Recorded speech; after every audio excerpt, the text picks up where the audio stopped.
पुलकित हैं क्या? हाँ जी गुरु जी। हाँ बेटा बताओ।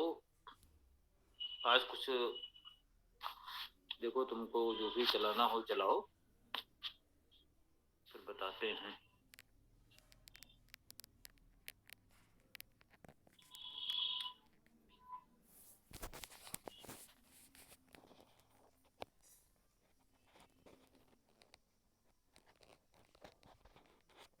देखते हैं क्या होता है।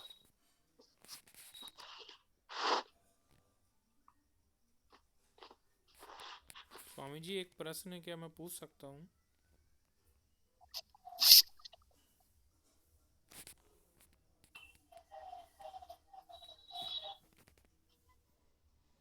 कम से कम ये प्रश्न तो मत पूछा करो, हमने सबसे कहा है। क्या मैं पूछ सकता हूँ?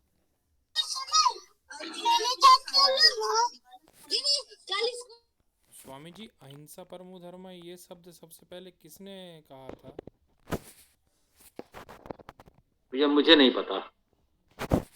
जी धन्यवाद।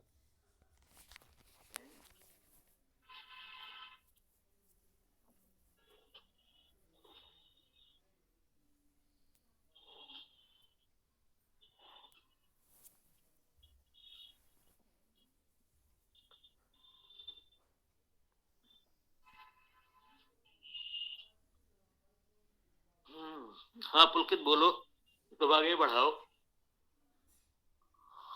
हाँ जी गुरु जी, मुझे ये नियम जानना था। ये कई बार आता है अपने वेद मंत्रों की व्याख्या में भी कई बार आया, लेकिन पूर्णतः स्पष्ट नहीं हुआ।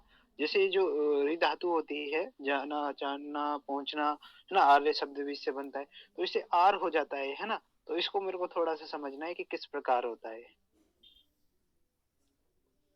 ठीक।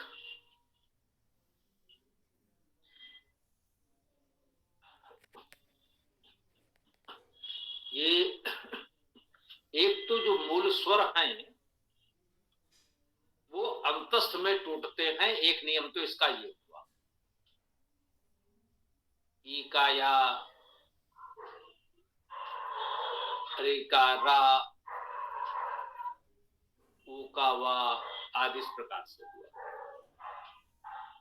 दूसरा, ये अभी संधि के नियमों में हम लोगों ने इसी के साथ ये भी पढ़ा था कि इसका आ भी जुड़ जाता है, अर्थात अर हो जाता है।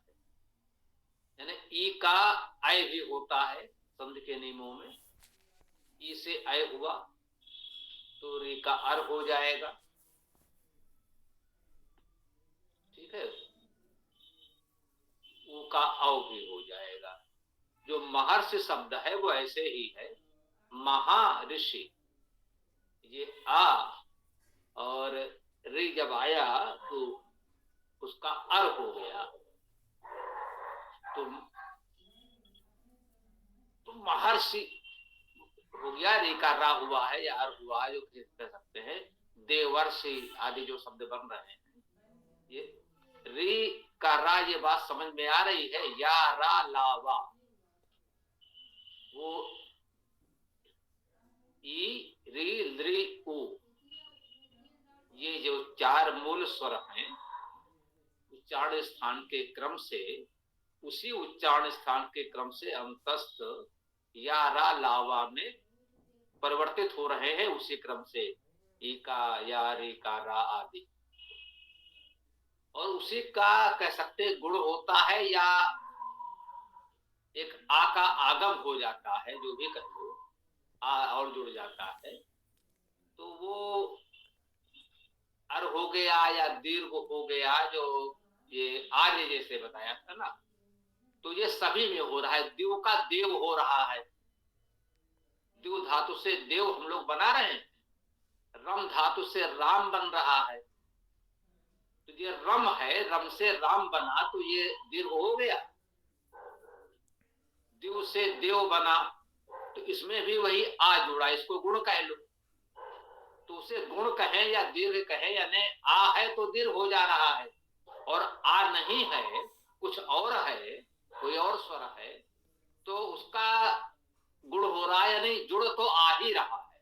यदि आ पहले से है, उसके पहले एक आ और आ गया तो दीर्घ हो जाएगा, और ई उ री आदि कुछ है तो उसके पहले जब आ जुड़ेगा तब वो आए आर अब आदि हो जाएगा, और उसका भी जब गुण होगा तो कह सकते हैं री का अर हुआ और उसका आर हो गया, या तो प्रत्यय के रूप में जुड़ा तो आर्य बन गया।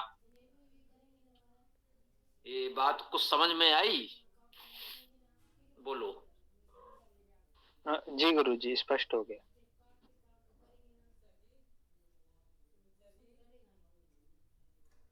हाँ, आगे बताओ। भैया, भरत भैया। जैसे गुरु जी ये 6 धातु है ना, कोई क्षीण आया है होना, बाहर? तो इसका छपयति हो गया और उसमें छायते हो गया, तो ये थोड़ा समझना है। एक ये होता है छुभ, इसके ऊपर ही है तो ये ऊ का ओ हो जाता है क्षोभयति, तो ये दो और समझने हैं।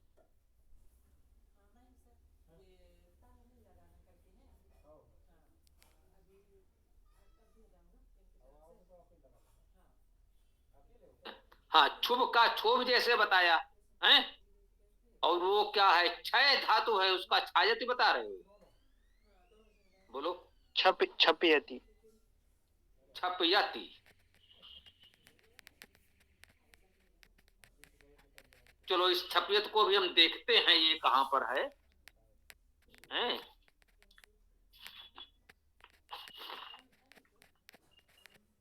और बाकी तो बता देते हैं। छपयत जो है ये तुम्हारा किस पृष्ठ पर गया? 153 है क्या? 154 में ऊपर से चौथा। अच्छा, 154 में ऊपर से चौथा।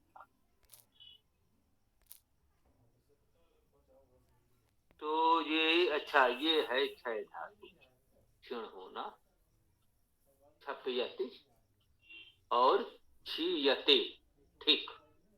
हाँ बेटा, ये बहुत सही तरीका, इस तरह पढ़ोगे तो फिर सब कर ले जाओगे। चलो, जो भी ईश्वर की इच्छा है, हम लोग थोड़ा जब भी जुड़ पाए, लेकिन अच्छा लग रहा है।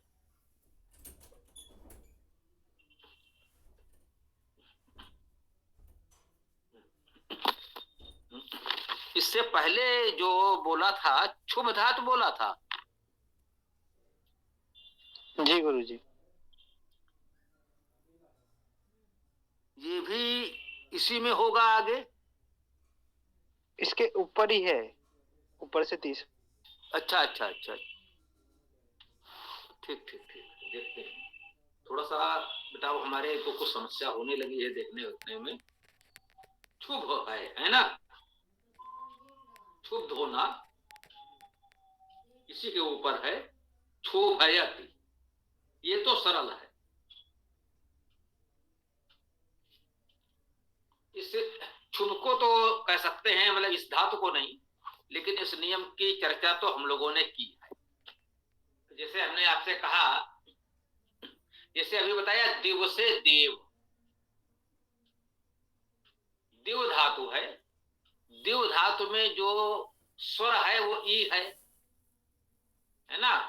दिव में क्या है, दा ई उ, वाह, वह हलंत है या स्वर है, वहां स्वर नहीं है।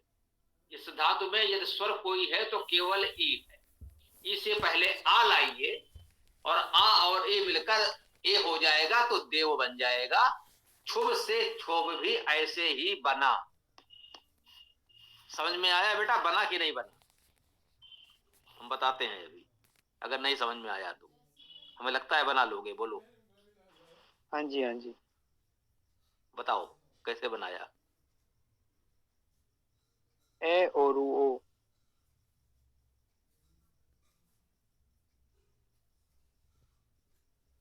शुभ धातु थी ना, इसको बताओ कैसे बनाया?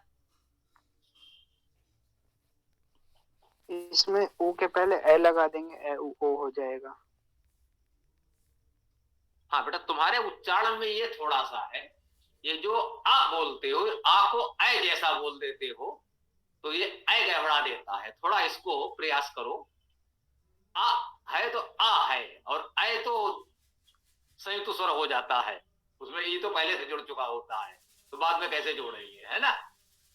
जैसे चुर से चोर बन गया, चुर है उससे पहले आ जुड़ा तो वो हो गया चोर बन गया, छुब से छोब हो गया, है ना। तो ये इसे गुण होना कहते हैं सामान्यतः संस्कृत व्याकरण में, ये गुण है उसका। आ पहले जुड़ा और उसके बाद जो स्वर पहले से था वो दोनों मिल करके ये संयुक्त स्वर बन जाते हैं, गुण हो जाता है। तो इसे दिव से देव, चुर से चोर, है ना, इस तरह से। अब हाँ, इसी से री का भी यही समझो, री होगा तो क्या होगा, तो वही आ हो जाएगा, आर, आर वो बन जाएगा, है ना। इसी तरह से वो भी बन गया है। क्रि धातु करना, करति और कार्यति। तो कल जो हम लोग कर्मवाच्य आदि बना रहे थे, तो करति करता है, कार्यति कराता है, तो वो भी इसी तरह से गुण हो करके बनता है। ठीक है बेटा। हाँ, अब वो तुम्हारा बचा छपयति वाला। शुभ तो हो गया, शुद्ध भी हो गया, और अब तो इसके बाद वाला बचा क्षय। इसको बेटा मुझे लगता है दो बातें संभव हैं, मुझे स्पष्ट ध्यान नहीं आ रहा है, वो सब कुछ स्मृति में नहीं होता। और अब आज हम एक और मित्र आए थे तो हम यही बात कर रहे थे कि वायु का प्रभाव पड़ने लगा है, अब ठीक से दिखता उगता नहीं है तो समस्या होने लगी है। तो या तो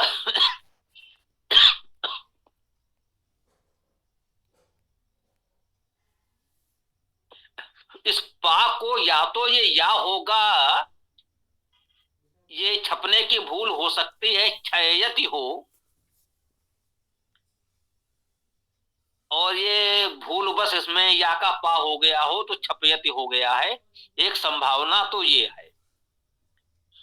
और अगर ऐसा नहीं है तो मान लें कि वही उन नियमों के तहत जो गण विधान है, ये किसी जिस गण में पड़ रही वहां पर ये पा का आगम हुआ होगा, तो ये थोड़ा सा मूल पुस्तकों में देखना पड़ेगा।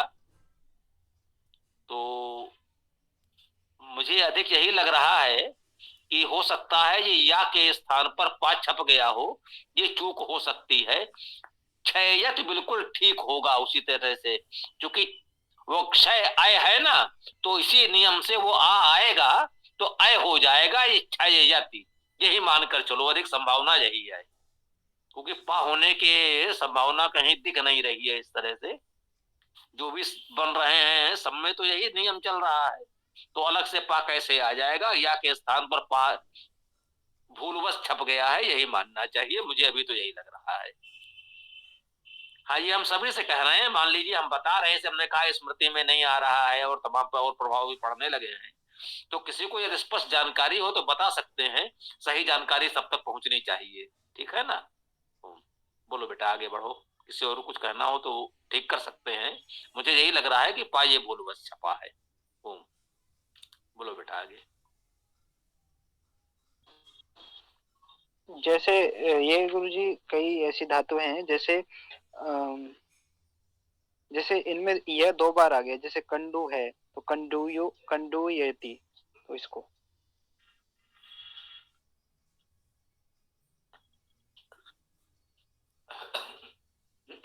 हाँ बेटा, इसी को तो गण विधान कहा गया है, इसी को। हाँ, ये चीज समझ लो, ये विविध जो लगभग 3000 धातु में हम लोग बता रहे हैं। जी हाँ, ये और स्पष्ट करते हैं कि हम जो कह देते हैं 3000 धातु में, 3000 धातु में हमसे पहले किसी ने सुनी भी नहीं होगी। ये महत्वपूर्ण विषय है, थोड़ा गंभीरता से बेटा तुम समझ लो। हम सहज भाव से कह देते हैं 3000 धातु में, और हमसे पहले किसी ने 3000 धातु में जैसा प्रयोग, ये शब्द प्रयोग नहीं किया होगा, किसी ने 3000 धातु में सुनी भी नहीं है, तो लोग कहेंगे भाई ये तो ये कहां से ले आए। पाणिनि धातु पाठ में 1970 धातुएं हैं, 1970, और हमने उसको बढ़ा के कह दिया कि लगभग 3000 है। तो काशकृष्ण का जो धातु पाठ हमको उपलब्ध हो गया, युधिष्ठिर मीमांसक जी ने ही उसका संपादन प्रकाशन किया है, हमने दोनों को मिला करके अपना धातुवाद कोष बना दिया। गणना तो नहीं करी, लेकिन उस पुस्तक का आकार प्रकार देख के लगता है 3000 तो होंगी, कुछ अधिक हो जाए तो कोई बड़ी बात नहीं है, क्योंकि काशकृष्ण के धातु पाठ में केवल भादि गण में 10-11 गण है ना, इनके 11 हैं, कंडवादि गण जोड़ करके 11 हैं, सामान्यतः लोग 10 कहते हैं और कहीं 11 आती है। केवल भादि गण में 800 से अधिक धातुएं अधिक हैं पाणिनि की तुलना में, मतलब पाणिनि ने जितनी धातुएं गिनी हैं उससे 800 अधिक काशकृष्ण ने गिन ली हैं केवल भादि गण में।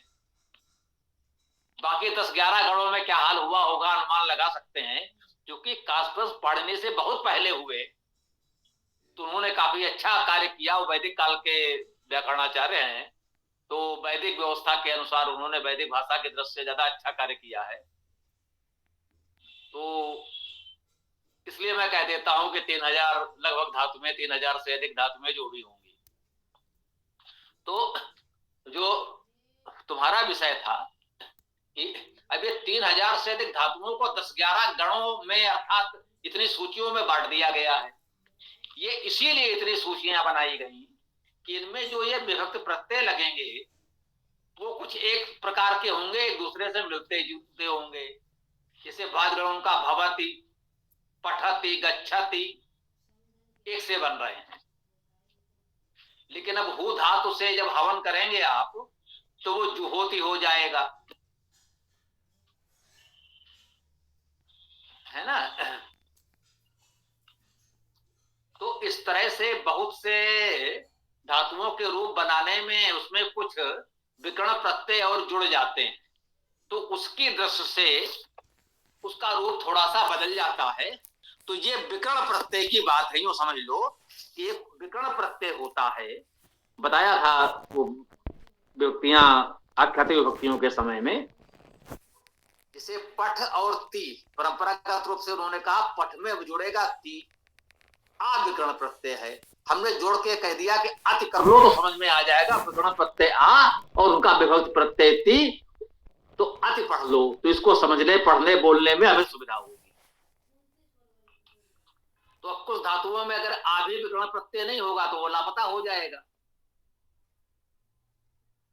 या आ के स्थान पर कोई और आ जाएगा। जैसे क्रिय धातु से करोति भी बनता है।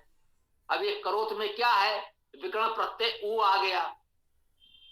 तनादि वर्ग में, तनादि गण में ऊ विकर्ण प्रत्यय है, तो तन धातु विस्तार करना अगर भवादिगण के दृष्टि से पढ़ते तो हम उसे तनत कह सकते थे, जैसे करत हम कह रहे हैं। करत के रूप दोनों तरह से चलते हैं, तनादि गण के अनुसार करोति होगा और भवादिगण के अनुसार करति होगा। तो व्याकरणाचार्यों ने माना है कि क्रिय धातु पहले भवादिगण में ही थी, अर्थात उसका रूप कर्त कर्ता करंत ही होता था।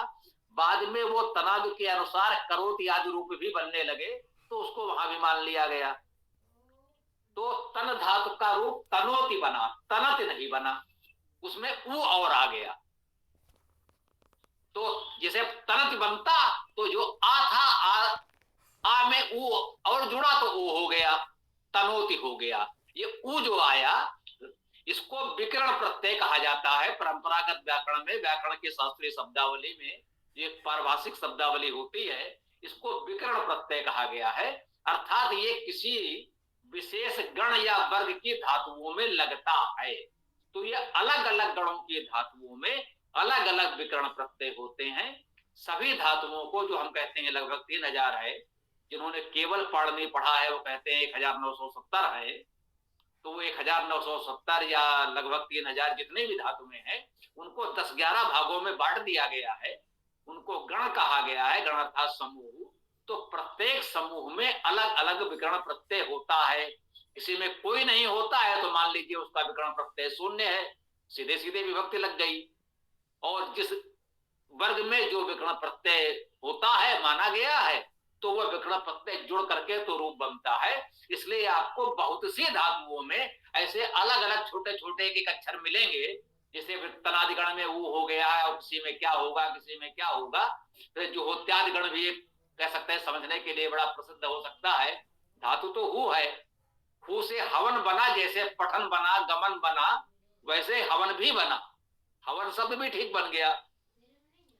लेकिन जब आप क्रिया बनाएंगे तो हवत नहीं बनेगा। बनना चाहिए, क्या दिक्कत भाई, कोई समस्या नहीं है। जैसे हमने पठत गच्छत भवत कहा, वैसे हम कह देते हवति, हवन करता है। पठति अर्थात पठन करता है, गच्छति गमन करता है, तो वैसे ही हवति हवन करता है। ठीक बात थी। लेकिन अब कह सकते हैं कि लोग हवति नहीं बोल रहे थे, उसे जुहोती बोला जाता है। तो अब हवति में जुहोती हो गया, जू विकर्ण प्रत्यय और आ गया, उसके पहले लग गया। और हु में आ और आया, ऊ से पहले तो हो गया, तो हो गया जुहोती। तो ये हु धात से जुहोती जो बना, तो ये विकर्ण प्रत्यय के कारण बना। तो इसीलिए व्याकरणाचार्यों ने एक व्यवस्था आपको बताई कि विकर्ण प्रत्यय की एक कल्पना की कि कुछ धातुओं में विकर्ण प्रत्यय लगे होते हैं, जिससे जब विभक्तियां जुड़ती हैं तो विभक्त के अलावा या विभक्त से पहले कुछ और जुड़ जाता है, वो विकर्ण प्रत्यय कहा जा रहा है। इस कारण से इसमें जो आपको मिलेगा, बहुत सी धातुओं में इस तरह का अंतर मिलेगा, वो विकर्ण प्रत्यय के कारण है। अब इतनी बात समझ में आ गई होगी। इस दृश्य से देखना तो संभवतः इस समस्या का समाधान हो जाएगा। ओम। हाँ जी गुरुजी, एक बात और कहना चाह रहा था गुरुजी मैं। जैसे ये छह दिया हुआ है, इसका छप्यति दिया है, ऐसे ही नीचे गे और दिया है तो उसका गाप्यति दिया है। ऐसे ही आगे गिले और दिया है, इसका ग्लाप्यति दिया है। तो ये प्रिंटिंग की तो नहीं है, कोई नियम होगा तो आप इसको थोड़ा सा देखिएगा, तो फिर इसकी कल हो गया भैया जी। ये जैसे एक जगह था तो बात ठीक है, एक जगह तो छपाई की भूल हो सकती है। अब इतनी जगह है तो नहीं हो सकती है, ये बात भी बिल्कुल ठीक है। बेटा हमें बहुत प्रसन्नता है, तुम इस मूल तत्व को समझ रहे हो, कैसे हम सत्य और असत्य का निर्णय करें, कैसे खोज करें। बिल्कुल ठीक है भाई, एक स्थान पर तो संभव है, लेकिन अब लगातार मिल रहा है तो कैसे संभव है। उसका समाधान यही है, ये उसका विकर्ण प्रत्यय है। ये तय समझ लो, ये किस गण में ये धातु में है, उसका ये विकर्ण प्रत्यय है, इसलिए सब में आ रहा है। ये जिसमें ये सब आ रहा है, सब वो किसी एक गण में रखी गई होंगी। अब हमने अकारादि क्रम से लिख दिया है सभी, तो अकारादि क्रम से जब सारे आ गए हैं, तब तो वो अकारादि क्रम से जहां उनको स्थान मिला आ गए। गण के दृश्य तो हमने नहीं रखा। और परंपरागत व्याकरण की बहुत सी पुस्तकों में आपको गणों के अनुसार धातु में विभाजित मिलेंगी, तो ये सारी धातु में एक गण में रखी होंगी, वहां सबके रूप एक प्रकार से बन रहे होंगे। अब उस समय तो लोग कंठस्थ कर लेते थे, अब आपको अकारादि क्रम से खोजना सरल है, अन्यथा आप कहां खोजेंगे धातु कहां है, उसका अर्थ क्या है। तो इसलिए अब तो अकारादि क्रम से रखना ही व्यवहारिक हो गया है, क्योंकि कंठस्थ तो कोई करता नहीं, और हम भी नहीं कहते, आवश्यक भी नहीं है। जब इतने साधन है तो फिर क्यों इतना किया जाए।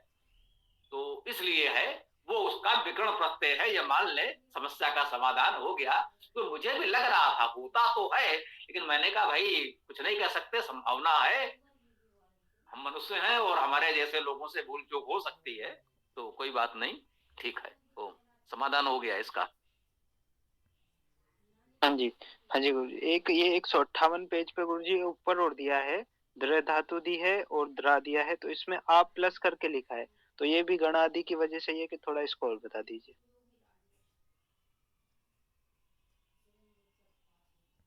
100 कितना बताया पृष्ठ? 158 पर ऊपर ही ऊपर। अच्छा 158 पर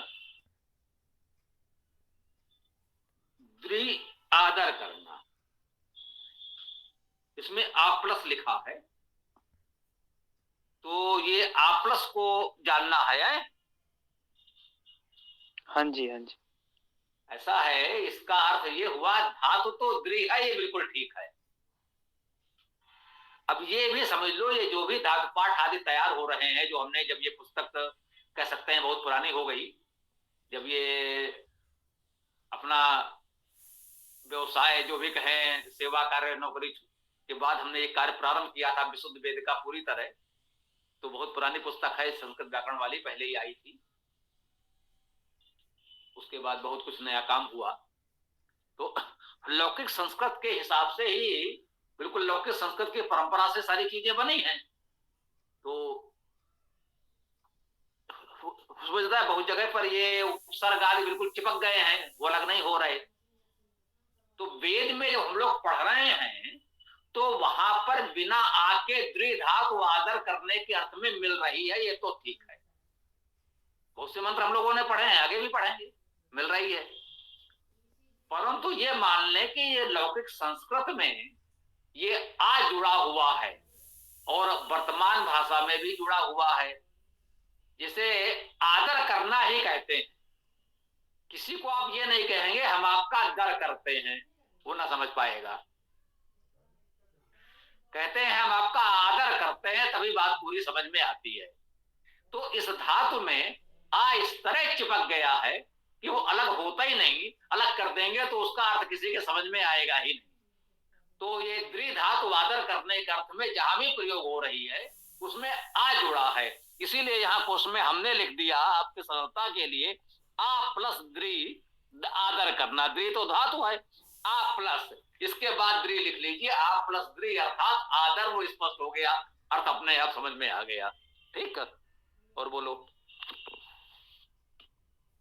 जी जी। एक गुरुजी 163 पेज पर लब है, तो इसमें लंभयति दिया है, तो इसको भी हल्का सा बता दीजिए। ये 63 पर, हाँ जी।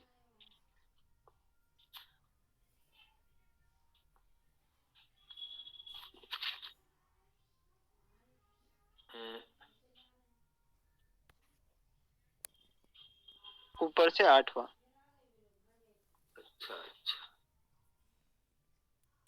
लभ प्राप्त होना, लंभयति, है ना?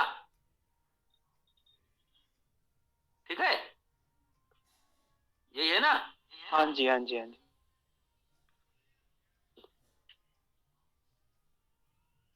वैसे ये बात तो ठीक है, लभ धातु जो है, लभ का अर्थ प्राप्त होना है, इसमें लभते तो प्रयोग होता है, नकारा नहीं जा सकता। अभी पता नहीं, प्रारंभिक पुस्तक है और जो कुछ लगा कि बहुत आवश्यक है, कुछ धातुएं कलेक्ट कर दी, सभी तो नहीं भी हैं इसमें। तो लभ धातु का अर्थ जो प्राप्त करना है, उसका रूप तो बनता है लभते। आ लभते, आ उपसर्ग के साथ भी प्रयोग होता है बहुधा, आ लभते। इसी लभ से लाभ शब्द बनता है, लाभ होना, लाभ होना अर्थात प्राप्त होना। तो इसी लभ से लाभ बन रहा है और लभते रूप भी बन रहा है, ये बात बिल्कुल सही है, लभते भी होता है। और इसमें जो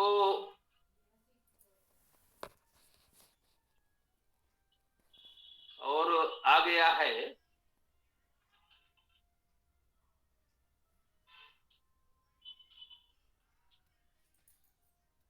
इसमें एक काम की और देखो बेटा, कर लो, ये हम लोग संस्कृत व्याकरण की पुस्तक से देख रहे हैं ना अभी, तो जिस गंभीर स्तर पर बात कर रहे हो, इससे थोड़ा आगे बढ़ना पड़ेगा। अब जो धात्वादि कोश है, मैंने कहा ना ये पुस्तक अब बहुत पुरानी हो गई, वो एक सहज भाव से प्रारंभ में लोगों के जानने समझने के लिए तो ठीक थी, लेकिन इतने गंभीर स्तर पर जब इसको पढ़ोगे तो ज्यादा अच्छा होगा। ये वैदिक धात्वादि कोश, इसको रख करके बात करो।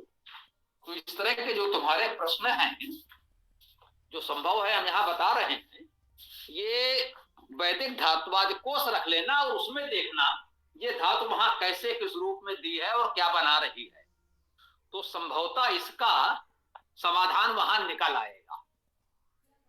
एक तो ये स्थायी रूप से समझ लो, ऐसे सभी प्रश्न जब उठे हैं तो संस्कृत व्याकरण वाले पुस्तक को तो एक प्रकार से निरस्त कर दो।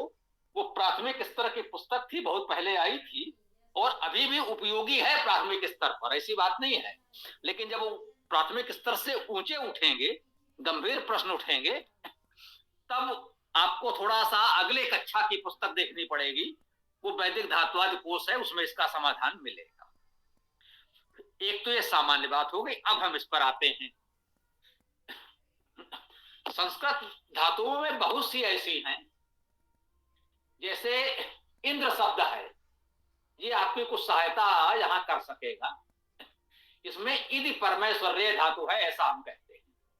बहुधा हम बोलते हैं, किसी ने ध्यान दिया हो, इदि परमेश्वर्य धातु है, ऐसा कहा जाता है, और उससे ये इंद्र शब्द बनता है।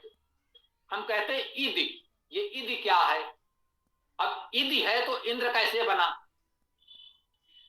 तो तकनीकी रूप से इद धातु कहते हैं। इसका अर्थ यह होता है कि इद भी हो सकता है और इंद्र भी हो सकता है। मतलब इस धातु से जब कोई शब्द बनेगा तो इद भी हो सकता है और इंद्र भी हो सकता है। तो इंद्र से इंद्र बन रहा। तो जो ई की मात्रा है, इसका यह भाव होता है कि इसके पहले उसी वर्ग का पंचम वर्ण आ जाएगा। समझे? इद धातु में आपका वर्ण है दा, और दा का पंचम अंतिम वर्ण क्या होगा? ता था दा था ना। तो वो ना जो है वो दा से पहले आ गया, तो हो गया इंद्र, और उसमें रा प्रत्यय लगा तो बन गया इंद्र। ऐसे कप धातु है, कंपन करना, तो वो भी होगा कप कंप धातु होगी। अर्थात कप धातु है, कप धातु से भी शब्द बनेगा। कप शब्द बना, कप शब्द बहुत प्रचलित है, तो कप शब्द बना कप धातु से, लेकिन कंपन शब्द बना कंप से। तो धातु एक ही मानी गई है, कप। कप इसका एक रूप कप और एक रूप कंप है। अब जब क्रिया बनी तो सामान्यतः वो कंप के अनुसार बनी। कंपयत मान लीजिए बोला गया, तो ये विविध रूप होते हैं। ये जो तुमने जो अभिधातु बोली है, उसमें भी ऐसा ही कुछ होने की संभावना अधिक है। अब जरा इसको देखो और बताओ, समझ में आ रही बात? ऐसा कुछ है? हाँ जी ठीक है गुरुजी। इसमें भय आ रहा है और अंतिम मैं है ना? पै वर्ग का अंतिम मैं है, तो मैं आधा हो गया, लंब हो गया। ठीक है, आगे समझ में।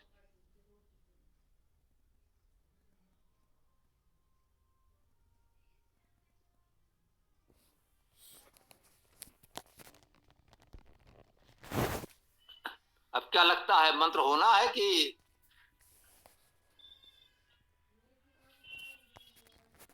बस मेरी बात तो पूरी हो गई गुरुजी, और अन्य को देखना है तो देख लीजिए।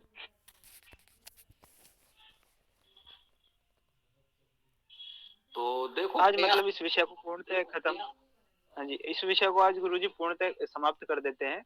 और किसी का प्रश्न हो तो आप पूछ लीजिए, फिर कल से नया विषय प्रारंभ करें। जिससे तो मंत्र तो भले ही कल ले लेंगे, यदि आप सभी का कोई प्रश्न है तो आप ले लीजिए। आज इसको खत्म कर देंगे इस विषय को।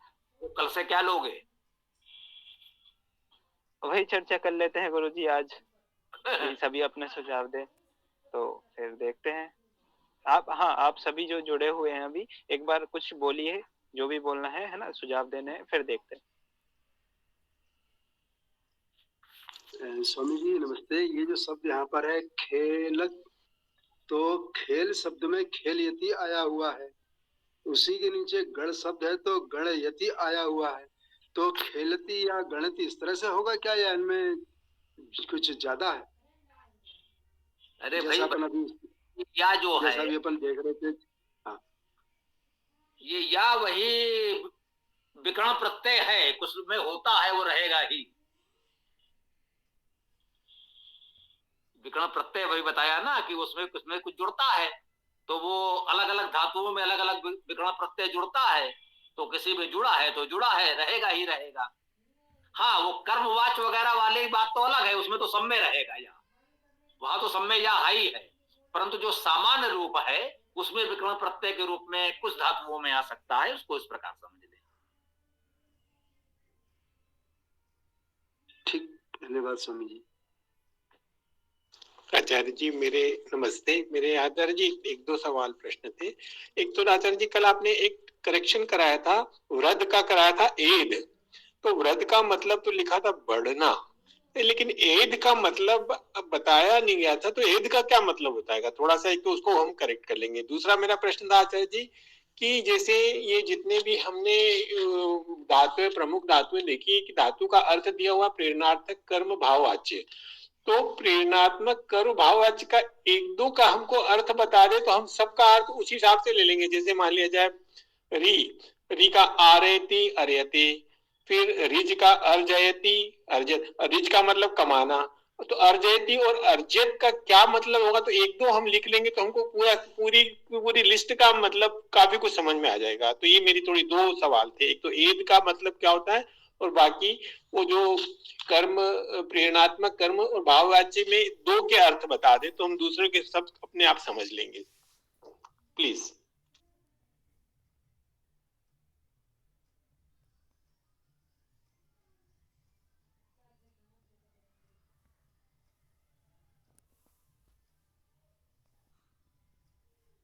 जी ना, यदि धातु का अर्थ भी बढ़ना है, केवल धातु लिखने में चूक हुई थी, अर्थ उसका भी वही है, संभवतः इसलिए भी हो गया हो, तो ये भी संभावना है। यदि धातु का अर्थ भी बढ़ना ही है, एक तो ये, और जो प्रेरणार्थक क्रिया है उसमें ये है कि आप एक कार्य हम स्वयं करते हैं, पढ़ते हैं या दूसरे से किसी से पढ़वा लेते हैं, लिखवा लेते हैं, तो प्रेरणा का अर्थ यही हमने बताया था कि दूसरे को प्रेरणा करके वो कार्य कराना, स्वयं न करना। कहते हैं घर इन्होंने बनवाया है, घर बनाया नहीं है। बहुत से कार्य स्वयं किए ही नहीं जाते, दूसरे से ही कराए जाते हैं। भाई घर बनवाया है, तो घर तो आपका ही है, आपने ही बनवाया है, लेकिन वो पूरा घर आपने स्वयं नहीं बनाया, वो संभव ही नहीं था, इसलिए आपने दूसरों से बनवाया है। तो प्रेरणार्थक क्रिया ये होती है। तो जो भी अर्थ उसमें लिखा हुआ है मूल धातु का क्रिया का, तो वो अर्थ जब वही कार्य आप दूसरे से कराते हैं तो वो प्रेरणार्थक कहलाती है। ठीक है? ठीक, बिल्कुल ठीक है। और भाववाच्य में जो अश्यते, अक्यते, इनका मतलब क्या होगा, इसका अर्थ क्या होगा मतलब?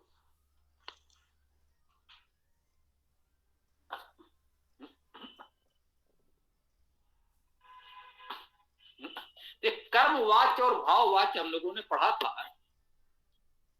वो केवल अपने बात कहने का तरीका है, उसमें अर्थ में कोई परिवर्तन नहीं होता। जैसे हमने कहा भाई पुस्तक पढ़ता है, प्रेरणार्थक में तो हो गया पढ़वाता है, ठीक। अब पुस्तक पढ़ता है, इसको कहने का तरीका अलग हो गया। केवल अपने कहा कि वह इस पुस्तक को पढ़ता है, वह वेद पढ़ता है, और उसको दूसरे प्रकार से कहा उसके द्वारा वेद पढ़ा जाता है। दोनों में क्या अंतर है? एक ही है, दोनों में अंतर नहीं है, बिल्कुल भी अंतर नहीं है। भाव उसका एक ही है, तो भाववाच्य मतलब वही भाव आ गया एक प्रकार से। अब समझ में आ गई मेरी बात? नहीं, बस कहने का तरीका बदल गया। ऐसा ऐसा करता है, ये बोला वह करता है और उसके द्वारा किया जाता है। बस ये है, कर्ता से अधिक महत्व उस क्रिया को दे दिया गया, केवल कहने के तरीके में अंतर हो गया। ये कार्य मैंने, धन्यवाद, जो कुछ हमसे बन पड़ा हो गया मेरे द्वारा ही किया गया, लेकिन उसको हमने इस रूप में नहीं किया, कहा कि ये मैंने किया है। भाई जो कुछ वो बन पड़ा मुझसे ही हो गया है ना, ये मुझसे हो गया है, चाहे भूल चूक हो गई है, चाहे कोई इच्छा कार्य है, तो हमने विनम्रता से कहा कि हाँ भाई जो संभव हो सका हमसे ये हो गया है।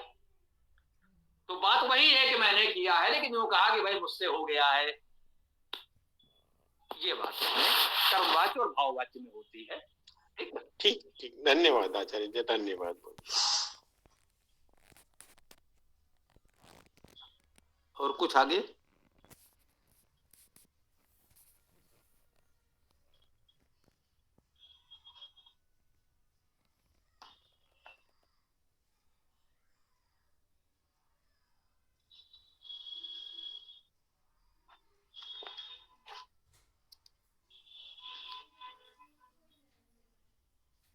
हाँ भाई पुलकित, देखो फिर आगे। हाँ, आगे यही चर्चा ही करनी थी कि क्या विषय लिया जाए, लेकिन आप सभी सुझाव नहीं दे रहे हैं तो फिर हमें ही बात करनी पड़ेगी। हम सोचेंगे फिर, यदि आप सभी का सुझाव है तो रख दीजिए, सहायता होगी, थोड़ा नया विचार मिलेगा। तो नहीं तो वेदांत प्रकाश तो भी बाद में देख लेंगे, अभी एक बार व्याकरण तो हो जाए पूरा। मतलब यही है कि वेदांत प्रकाश तो हम स्वयं भी पढ़ सकते हैं।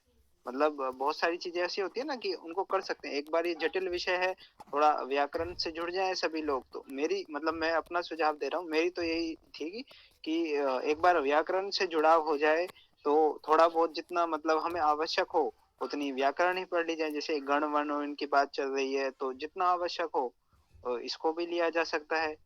वेदांत प्रकाश तो मतलब उसको आगे ले लेंगे वेदांग के रूप में, या फिर उसे तो स्वयं भी पढ़ सकते हैं। मतलब तो आप सभी मतलब विचार रखें थोड़ा सा, तो थोड़ा देखेंगे।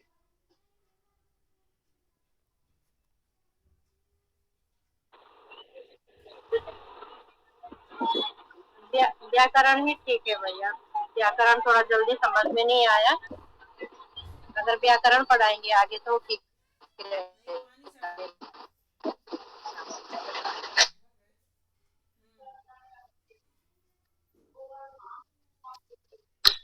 व्याकरण के बाद विषयांतरण अगर थोड़ा सा चाहें तो अपन सत्यार्थ प्रकाश भी आरंभ कर सकते हैं।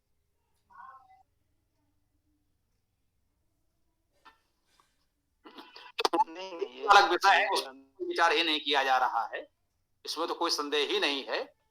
पुस्तक के रूप में हम केवल और केवल वेद पढ़ रहे हैं, पहले वेद तो पूरा हो। मतलब किसी भी अन्य पुस्तक की बात करें तो उससे पहले वेद हो। जब ये यजुर्वेद का 11 अध्याय जो है एकादशी पूर्ण हो जाएगी तो यजुर्वेद को प्रारंभ से प्रथम अध्याय प्रथम मंत्र से प्रारंभ किया जाएगा। कम से कम यजुर्वेद तो पूरा हो। को किसी भी अन्य पुस्तक को, किसी भी एक लेखक की किसी पुस्तक को हम लोग इस रूप में नहीं लेना चाहेंगे। कोई भी हो, वो चाहे जिसकी भी हो, मेरी ही क्यों ना हो। मतलब इस बात को अंतर समझिएगा। हमने कोई, जैसे व्याकरण एक विषय था और उस विषय में कौन सी पुस्तक हमारे लिए उपयोगी है एक अलग विषय हो गया। अगर आप ये सुझाव दें कि व्याकरण विषय में इस लेखक की ये पुस्तक उपयोगी हो सकती है, वो तो अलग विषय है, उस पर विचार किया जा सकता है।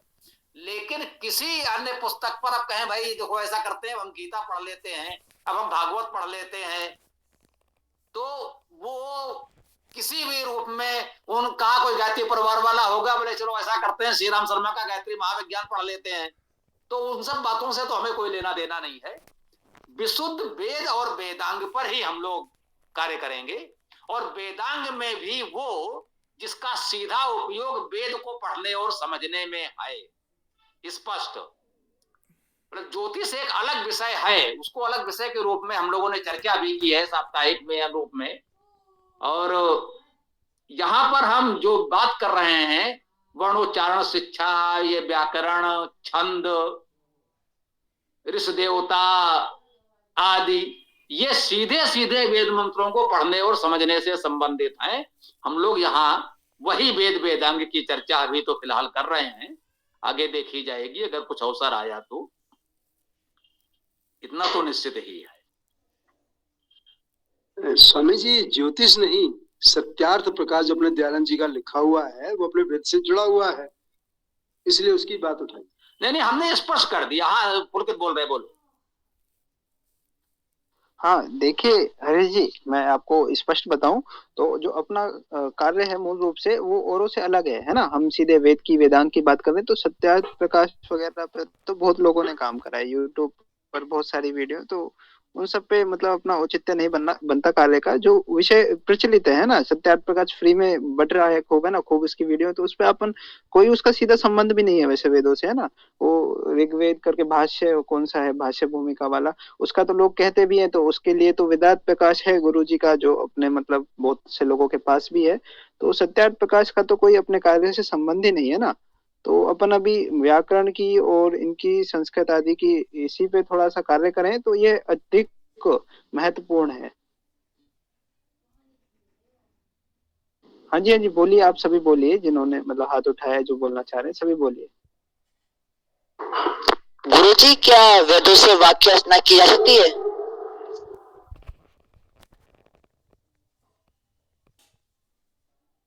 गोविंद जी ने क्या कहा, कुछ स्पष्ट हम नहीं सुन पाए, थोड़ा बताएंगे? गुरुजी, मैं ये कह रहा हूँ कि वेदों से वाक्य रचना की जा सकती है। भाई जी, वेदों में वाक्य रचना तो है ही। अब ये है कि वो पद्य में है और उसको गद्य बनाने के लिए अन्वय करना पड़ता है। तो वाक्य रचना तो वेद में है ही, उसी को तो समझना है। बस पद्य को गद्य बनाने के लिए अन्वय करना और पड़ेगा। ठीक है, वेदों से ही जी, धन्यवाद गुरुजी।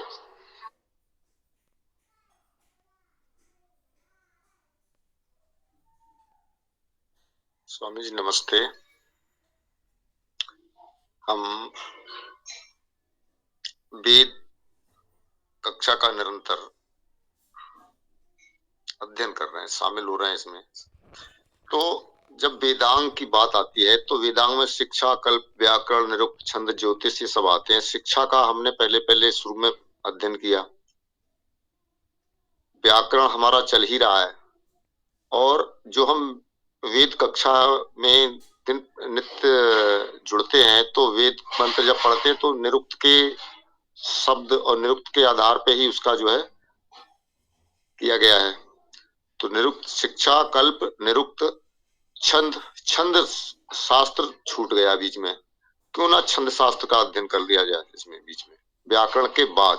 पहले व्याकरण जब समाप्त हो जाए तब हम छंद शास्त्र को आगे बढ़ाएं, क्योंकि छंद में के बिना तो वेद भी वेदांग का एक अंग है। ये शिक्षा, कल्प, व्याकरण, निरुक्त, छंद, ज्योतिष का अभी बीच में चर्चा हो चुकी है, तो छंद शास्त्र बीच में छूट जाता है। इसके बारे में आप जैसा समझे वैसा। निश्चित रूप से छंद अनिवार्य अंग है, वही तो हमने कहा। वेदांग का आशय वही है जिसको पढ़ना जानना वेद के लिए अनिवार्य है। जब वेद मंत्र हम पढ़ेंगे तो इतना तो जानना ही चाहिए, वर्णोच्चारण, शिक्षा, व्याकरण, छंद, निरुक्त, ये तो अनिवार्य है। कल्प और ज्योतिष को लोगों ने वेदांग में लिख दिया है, मुझे वो वेदांग नहीं उपवेद लगता है। मेरे विचार से वो उपवेद है, वेदांग नहीं है। लेकिन छंद तो वेदांग है, छंद के बिना तो हम एक भी मंत्र पढ़ नहीं सकते। सभी मंत्र छंदोबद्ध हैं, छंद को जानना पड़ेगा। भैया गायत्री है, 8 वर्णों के 3 चरण है, ये तो हम वेद के साथ बताते हुए चल ही रहे हैं। तो छंद तो हमें पढ़ना जानना है। इसीलिए हमने कहा कि वेदार्थ प्रकाश कुछ और लोगों के पास हो जाए। वेदार्थ प्रकाश में सब कुछ है, छंद भी है और भी जो इससे संबंधित बातें हैं वो भी हैं, व्याकरण भी है। ये भी मान लें कि वेदार्थ प्रकाश में संपूर्ण वेदांग है, उसमें ज्योतिष भी है, कल्प भी है, थोड़ा थोड़ा परिचय संपूर्ण वेदांग का दे दिया गया है। वेदांग, उपांग, उपवेद, प्रातिशाख आदि आदि जो भी वेद को पढ़ने में सहायक है, उस सबका परिचय उसमें पुस्तक में दे दिया गया है।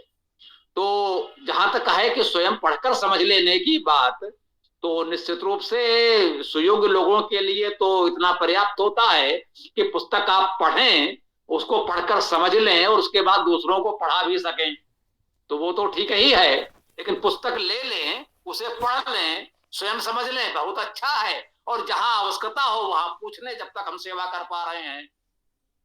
और जब वो नहीं होंगे तब देखी जाएगी। थोड़ा समय हम आपका सहयोग कर पा रहे हैं, जो भी सेवा संभव है, तब तक जो उपयोग करना हो कर लीजिए। तो छंद तो हमें करना ही करना है, इसमें तो कोई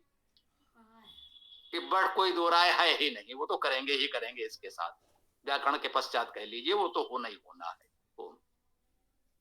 ठीक, बहुत बहुत धन्यवाद। गुरुजी, यही था कि मतलब अभी मतलब इतना महत्वपूर्ण समय है ना, वो उसे मैं चाह रहा था कि वेदांत प्रकाश पर ना हो, क्योंकि उस मतलब जितना भी थोड़ा बहुत मैंने भी देखा था, वो पीडीएफ थी मेरे पास, तो वो क्या है कि मतलब समझ में आ रहा है, बहुत आसानी से सरल भाषा में लिखा गया है, तो मतलब कोई भी पढ़ेगा उसको तो आसानी से समझ सकते हैं, है ना। तो मैं चाह रहा था कि व्याकरण के ऊपर हो, क्योंकि जैसे हमें आगे ये करना है, वेदार्थ करना है, तो इसके लिए जो आवश्यक चीजें हैं वो उस पर थोड़ा सा ध्यान दिया जाए। और जैसे ये जो हम जिसको जो समस्या आएगी वो तो साप्ताहिक सत्र में, और या फिर समय बचेगा तो कक्षा के बाद में वो पूछ लेंगे, जिसको मतलब वेदांत प्रकाश में कोई समस्या है तो वहां पर पूछ सकते हैं। तो थोड़ा सा मतलब इस पे थोड़ा सा मतलब विचार करें तो फिर बात आगे विषय तय कर लेंगे। बहुत अच्छी बात है, यही तो हम भी कह रहे हैं कि अब शिक्षा और व्याकरण तो एक प्रकार से एक ही विषय है, उसमें बहुत अंतर नहीं है। तो शिक्षा और व्याकरण तो हम लोग कर ही रहे हैं, और उस व्याकरण को अभी आगे बढ़ाएंगे, ये तो हमने कहा ही है। लेकिन एक बात बहुत प्यार से कहना चाहता हूं आप सब लोगों से, इस बच्चे ने भी जो बात कह दी इतनी सरलता से, मुझे भी लगा कि है, पता नहीं आप लोगों को क्या लगा। कह रहा है कि वेदांत प्रकाश तो पढ़ करके ऐसे ही समझ में आ जाएगा। ये कितनी बड़ी बात है, ये सोचने की बात है कि यहाँ सत्तार्थ प्रकाश की तो कक्षाएं चलाई जा रही हैं, या जो भी अन्य पुस्तकें सामान्य से भी हैं उसको भी पढ़ने के लिए इतना वो करना पड़ता है। ये कितने सरलता से कह दे रहे हैं कि ये तो वेदांत प्रकाश तो पढ़ करके ऐसे ही समझ में आ जाएगा। बेटा, अगर वाकई वेदांत प्रकाश को पढ़ करके सब लोगों को ऐसे समझ में आ जाएगा तो मेरा जीवन सार्थक हो गया, मेरे जीवन भर का पूरा परिश्रम सार्थक हो गया। क्योंकि मैं कब तक रहूंगा, रहेंगी तो ये पुस्तकें ही ना। अगर वेदांत प्रकाश को बिना हमारे पढ़ करके समझ में आने लायक वो प्रति तैयार हो गई है, मुझे अभी लग रहा है यदि हम कुछ कर सकें तो उसमें कुछ और परिमार्जन किया जाए। और जो कुछ तुम्हें मिला है, अगर उसको पढ़कर तुम इतना समझ ले रहे हो तो वाकई मैं कह सकता हूं मेरे जीवन भर की साधना सार्थक हो गई। इससे अधिक और हमें क्या चाहिए। तो यही कह सकते हैं, जिन लोगों के पास वो पुस्तक है या जो सक्षम है, कृपया मंगाकर देखें। ये जो कह रहे हैं, यदि इस बात की पुष्टि कुछ और लोग कर दें तो वाकई मान लीजिए कि हम बहुत निश्चिंत होकर अब इस संसार से विदा ले सकते हैं, जैसे मेरा जीवन का अभियान पूर्ण हो जाएगा। अगर आप लोग उस पुस्तक को पढ़ करके और ये कह दें कि हाँ ये समझ में आ गया, तो मुझे लगता है कि हमारे जीवन का उद्देश्य पूरा हो गया। अधूरा वेदभास से आप लोग कर ले जाएंगे। ये बहुत बड़ी बात है बेटा, बहुत बहुत शुभकामनाएं।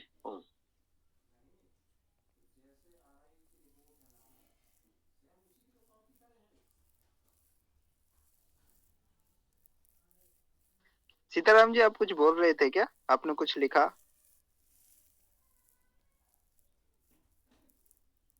जी, मैंने वेदांत प्रकाश का अध्ययन किया तो बहुत कुछ समझ में आ रहा उसमें। तो कुछ प्रश्न थे मेरे, तो मैंने स्वामी जी से सप्ताह कक्षा में भी किए थे।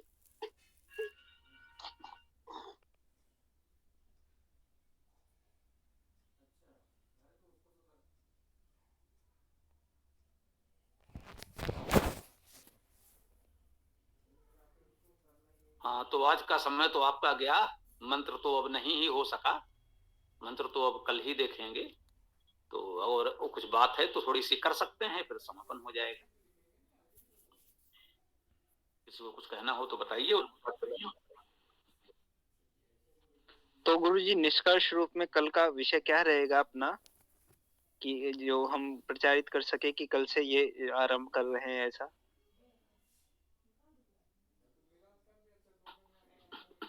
बेटा, ये तो सब लोग कह ही रहे, रहेगा तो व्याकरण ही है ना। अब व्याकरण में कल क्या प्रकरण रहेगा ये तुम तय कर सकते हो तो तुम तय कर लो। अन्यथा एक विचार हमारे मन में ये आ रहा था, लेकिन वो बाद का है। मैं स्पष्ट कह रहा हूं अभी, जैसे तुमने कुछ आज प्रश्न किए, कुछ इस तरह की बातें तुम्हारे या किसी के मन में कोई प्रश्न हो तो पहले उसको ले लिया जाए। उसके पश्चात हमारा विचार ये है कि हम लोगों ने सारा वर्ण शिक्षा से लेकर शब्द परिचय, शब्द निर्माण, विभक्तियां सब तो सीख लिया एक प्रकार से। वाक्य रचना, वाच्य आदि सब कुछ तो उसमें कर लिया। तो क्यों ना कुछ वाक्य प्रयोग का रखा जाए बीच में। पहले ये जैसे तुमने आज प्रश्न किया, इस तरह जिसके हो वो तो ले ही ले। और ये भी सही है कि उसके कोई अंतिम सीमा नहीं है, आगे वो तो सदैव चलता ही रहेगा। फिर भी यदि किसी के मन में भी कुछ मुख्य प्रश्न है तो उनको पहले हम ले लें। उसके पश्चात इसी कक्षा में सब लोग वाक्य रचना प्रारंभ करें और धीरे धीरे ये कह सकते हैं संस्कृत उसी प्रकार से बोलने का अभ्यास जैसा हो जाएगा, वाक्य रचना करेंगे। और वो समय भी आ सकता है कि संस्कृत कक्षा एक प्रकार से लगभग संस्कृत भाषा में चलने लगे, बहुत कुछ संस्कृत का उपयोग बोलचाल में हमारे होने लगे हम लोगों के बीच में, तो वो ले लेंगे। तो पहले जो प्रश्न इस तरह के हों जैसे आज पुलकित जी ने रखें, तो वो यदि किसी के मन में है तो उसको तैयार रखें, कल पहले उसको ले लेंगे। उसके पश्चात ये वाक्य रचना की प्रक्रिया हम लोग कल से या उसके आगे जब भी संभव होगा तो इसको ले सकते हैं, और जो सुझाव आप लोगों का हो उस पर विचार कर सकते हैं। बोलो। हाँ जी गुरु जी, ये बहुत बढ़िया है, इसको ही रखेंगे जी।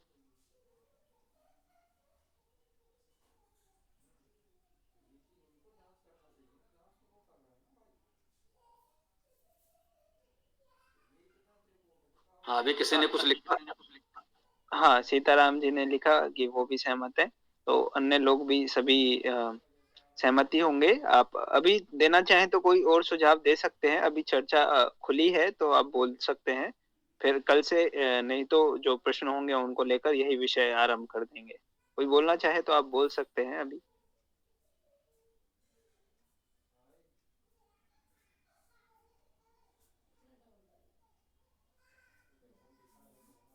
जी ठीक है गुरुजी, तो अब समापन करते हैं। ये विषय तो पूर्ण हो गया, ये कल से यही रखेंगे, ये बहुत बढ़िया रहेगा हम सभी के लिए। ठीक है, वेदाष्टक पाठ करें और समापन करें।